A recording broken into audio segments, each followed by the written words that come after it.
The Doomsday Clock. It sounds like a Hollywood blockbuster, but even though it's just a metaphor, its warning to humanity is quite real. Created in 1947, the Doomsday Clock is a symbol that represents how close we are to the end of the world. They call it minutes to midnight, midnight meaning the apocalypse. The clock hands are set by the Bulletin of the Atomic Scientists, a group formed at the University of Chicago where the symbolic Doomsday Clock lives today.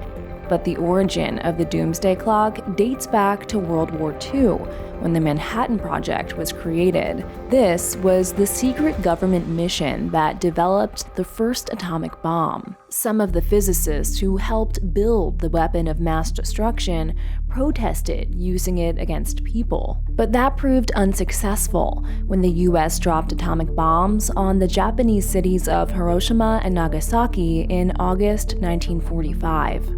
A month later, the Bulletin of the Atomic Scientists was born, and so was its mission: to equip the public, policymakers, and scientists with the information needed to reduce man-made threats to our existence. Today, a group of 18 experts with backgrounds ranging from policy to military history to science meet twice a year to discuss world events and trends, which help determine where to set the clock.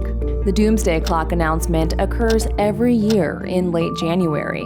The furthest from midnight the clock has been set was 17 minutes towards the end of the Cold War in 1991. Until recently, the closest the Doomsday Clock had ever been set was at 2 minutes to midnight.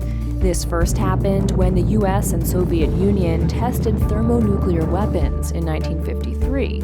And then in 2018, thanks to a combination of nuclear weapons as well as a lack of action on climate change. But it wasn't until 2020 that the clock moved to the closest it has ever been, 100 seconds to midnight, citing three major threats to civilization: nuclear proliferation, climate change, and bio and cybersecurity.